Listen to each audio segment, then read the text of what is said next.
चाटे वाला और लोग है लाइन में। कबो हेने नजर फेर ला। तोहरा के बतावत बनी का बोल ले? हाँ का बोल ले? हाँ जाके अपने बहन के चटिया सुन ले बानी कि आज 20 के हो गए बिया। हाँ ए मैडम, हमार बहन के बारे में तो हर बोले के हिम्मत कैसे भाई? छोड़। चलो चलो चलो राधा, बुझाते हैं दंगा हो। पर बजरंगी कोमल हमारी दोस्त है और दोस्त को मुसीबत में छोड़ के नहीं जाते। जाओ उसको बचाओ। भाई मर्द वाला कपड़ा पहन के खुद के मर्द बुझ रहल बड़ू। आज तुम्हारी मर्दानगी पूरे बाजार में दिखाई। जाओ। झगड़ा के लिए बा ऊ ना ऊ देखी हम का करी। अरे यार ई का बात करता रहा। कोमल अपन दोस्त है ना, तोहरा के बचाव के पड़ी। कैसे बचाई? 5-6 को बड़े सो हम वहीं के मारे लगने से सारी। बजरंगी तुम्हारे में बहुत ताकत है, जाओ उसको बचाओ। बजरंगी तू जाने ला, एक बार गांव में सारा आइल रहे, क्या तना भड़कल रहे, तो ओकरा कैसे शांत कैला? ई तो 5-6 लोग बाड़े, इनका तो आराम से मार सकेला तू। और क्या वो लोग सांड से ज्यादा शक्तिशाली थोड़ी ना है।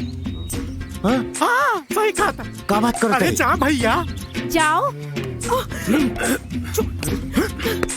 हम मार सकेंगे। अरे मार सकेला। जाओ बजरंगी जाओ। रुक जा लोग, हमरे दोस्त के छोड़ दो जा।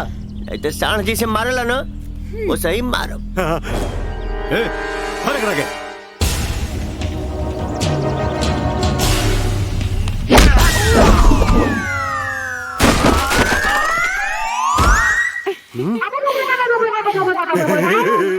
हम कहा फर्क रह गया।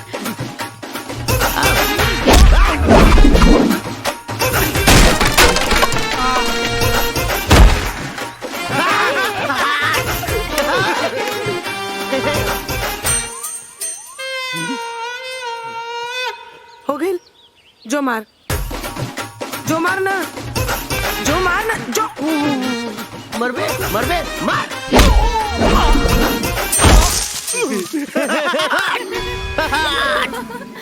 ओए जो ना जो मार जो। अब हम तोड़ी जी हमारी राजा। का देखा था वे तो से ठीक बिया। तुमको बोला था ना इनसे दूर रहो। सुन ना, हम इधर आओ इधर आओ इधर आओ। अंग्रेजी में मारा मारी मत करो, भोजपुरी में मारा मारी करो, ठीक है? जैसे गाँव में लड़े से ना रानी मंगजानी तोरी। अरे यार कुछ खट्टा खाए मन करता रहो। गाभिन बड़े का एक काम कर, चल पूरा बगीचा झाड़ दिया। हाँ हम कैसे जाएंगे? और बगीचे की रखवाली तो कुत्ता करता है, कहीं काट लिया तो 14 इंजेक्शन लगते हैं और वो भी पेट में। पेट के चिंता हमारा ऊपर छोड़ दो, ओके हम संभाल ले। ऐसन बात चला आज झाड़ दिया जाए। अरे चलो, अरे चल चल हो चल चल चल।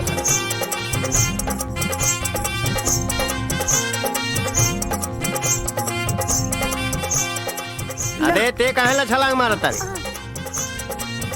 हाँ चलो। ये सबके 4-4 हो गए। ए, हाँ सब बड़का तू ही खाइबू। हाँ अरे ये हमार जा ले ला। बाले सर चलो घर चल जाए। हाँ मोटू चल। का कह तारा हम जाई? हाँ जा चली हम जाई जा चली हम जाई। ये आम हम तोहरे ला धोके लावत नहीं। हाँ रुकिए, बहुत वक्त हो गया, अब हमें भी घर चलना चाहिए। क्या हुआ? हमेशा घर जाने के नाम पे इतना उदास क्यों हो जाते हो? तू हर माई भी तोहरे शकल से नफरत करती ना, तब तो के पता चले। समझ में नहीं आता, भगवान ने आपकी माँ को किस मिट्टी का बनाया है? अपने ही बेटे से इतनी नफरत। माई के दोस्त मत द, जरूर हम ही कोनो गलती कैले हो कब, तबे वो हमसे चिढ़ल रहे ले। ए राधा, हाँ? का होता है? तोहरा के कितनी बार मना कहनी ना कि पागल से नहीं खे मिले के? तोहरा दिमाग में बात नहीं खे घुसत का? एकर तब भाग्य खराब बा, तोहरो खराब करके धो दी। माँ, जो मुँह में आता वही बोल देती हो। तुम्हें पता है मैं इनको प्यार करती हूँ। तो तोहरा के पूरे गांव जवार में यही पागल मिलल है। अगर तू हमार बात ना मनबू हम शहर भेज दे। चला चला ना, चल। माँ मेरी बात तो सुनो।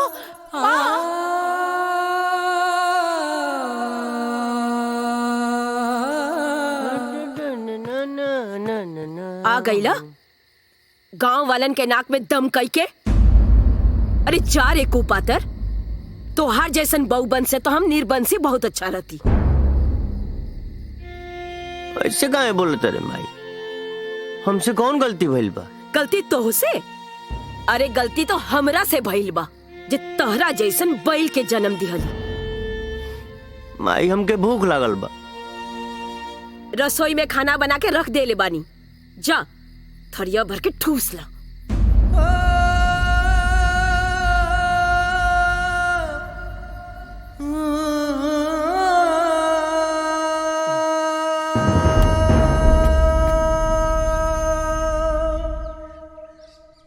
फिर चल देला गांव वालन के नाक में दम करे। पलट मत। भगवान भी ना जाने कौना जन्म के हमरा से बदला लेता न तहरा जैसन को पातर के हमरा माथे मड़ के।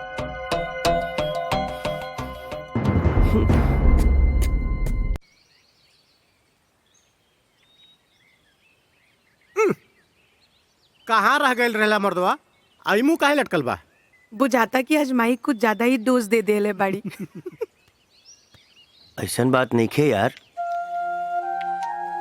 भले माई हमार हमके डांटेले, लेकिन हमके पता बा भीतरे भीतर हमके प्यार भी बहुत करेले। हाँ। हाउ देखा पंडित जी, चला बम कॉल जाए। हाँ चल चली। हे पंडित सुन मर्दे। हे पंडित जी, हाँ हमार हथवा बहुत जोर से खजुआ था, तनी देख के बताओ तो का होके वाला बा। ए बेटा, तोरा तो आज कहीं से मोट पैसा आवे वाला बा। मोट? मोट माने कितना ना? अरे बेटा, कम से कम 10-20 हजार तो इवे करी। अरे वह बगली में अभी कितना बा? हमरा बगली में हाँ 500 रुपया होई। तब निकाली ना, खोड़े खोड़े फायदा कराओ तनी। हाँ, काहे के निकाली? निकाली? अरे निकाली निकाली, जल्दी निकाली। हाँ हाँ निकालो ना बाबा। जब हमरा भरी पैसा आ जाई तो तुमके तिगुना कह के दे। तिगुना? जोड़ के देखा था कितना होता। जोड़ा। चल रे। 5, 5 दूनी 10, 5 तिहाई 15।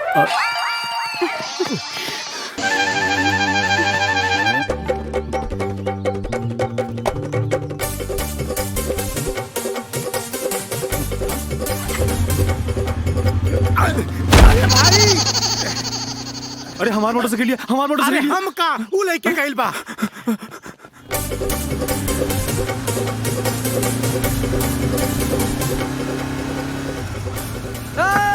रुका रुका रुका। 3 आदमी तो पहले ही से बैठल बाप, तो होके का मुड़िया पे बैठाई। हम बैठे खातिर गाड़ी थोड़े ना रुकनी। हाँ तारा नहीं के पता कि ट्रिपल राइडिंग पे चलान बा। हाँ ऊपर से रहुआ लगे हेलमेट नहीं के। चला लाइसेंस निकाला। चला। अब लाइसेंस तो नहीं खे। लाइसेंस नहीं के ना, एगो काम कर, गाड़ी के कागज निकाला। वो नहीं खे। वो नहीं के ना, गाड़ी के मालिक आ गइलन, जौन पेपर चाहिए इनके से मांग लो। ठीक बा? गाड़ी प्रणाम। के मालिक? चल रे। कैसन पागल के गाड़ी दे दला है यार। अरे हम कहाँ देनी, वो तो खुद ही लेके भाग गई। खुद ही लेके भाग गई। 1 नंबर के पागल बा, पूरे गांव के नाक में दम करके रख ले बा। मस्त बेवकूफ बनाई गइल। अरे चलो बजरंगी चल। कहाँ तटे? रुका बजरंगी। रुका। काल हमरा बाबूजी के पीछे कुकुर काहे दौड़ले रहला? ये बात अपना कुकुरे से पूछ लेता, यहाँ आवे की जरूरते ना पड़ी। कारे बजरंगिया, तू हम सारा गांव वालन के चैन से ना जिए देवे के कोनो क्रिया उरिया खैले बाड़े कारे? एकरा के तो रावण कहे में भी रावण के अपमान बा। घर में महतारी बीमार बिया औरी अपन आवारागर्दी करता। का हमरा माई के तबीयत खराब बा?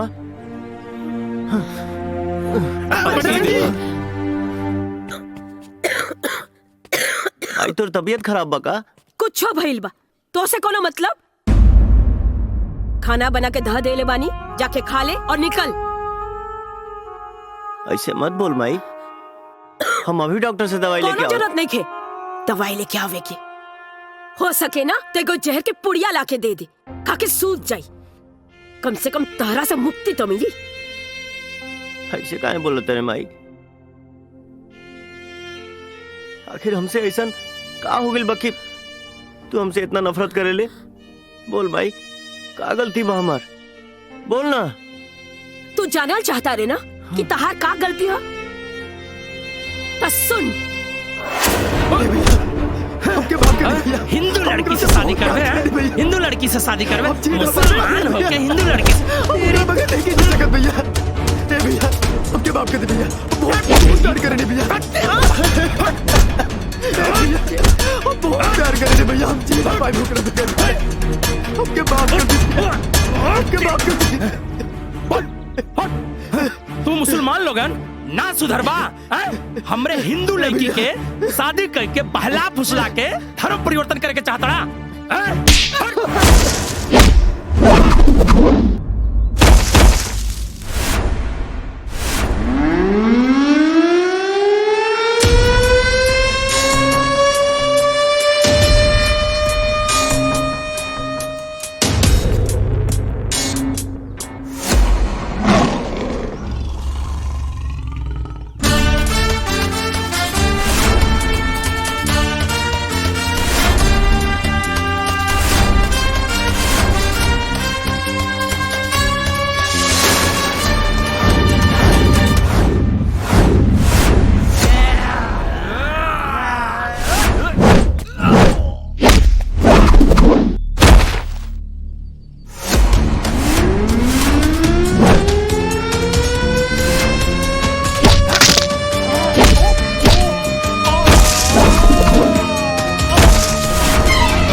तोहनी के हिम्मत कैसे भइला हमारा गांव के लड़का के मारे के?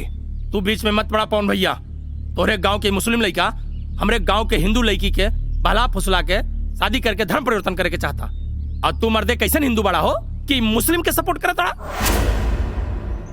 हाँ, हमके पता बाकी मुसलमान है और तू लोग यही सब में लगल रह जा। रहल बात धर्म परिवर्तन के, तो लड़की से पूछला जा कि वो का चाहतिया। बुलाओ ओके। ई हमरा से जबरदस्ती धर्म परिवर्तन नहीं करे के चाहत और हम इनकरा से प्यार करीले। हम अपना मर्जी से इनकरा से शादी करे के चाहतानी और हम बालिग बानी। ई का बोलत बिया? दिमाग ठीक बा तोर? रुक जाई, सुन ले जा। एक इजाजत तक कानून भी देला। अब आप ही लोग बताओ जा का सही बा और का गलत।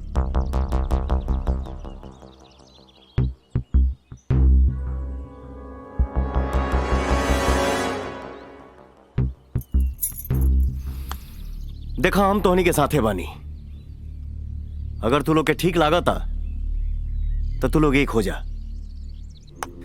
और अगर तू लोग अपने माँ बाप के रजामंदी से उनका आशीर्वाद लेके करब तो केहू के कोनो तकलीफ ना हुई।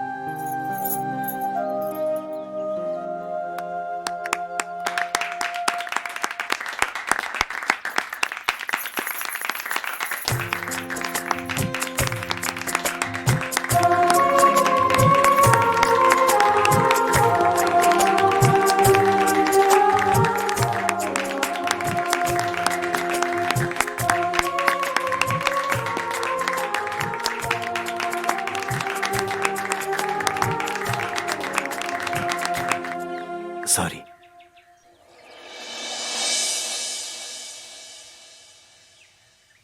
हमके तो सॉरी ना चाहिए, हमेशा लेट हो जाला।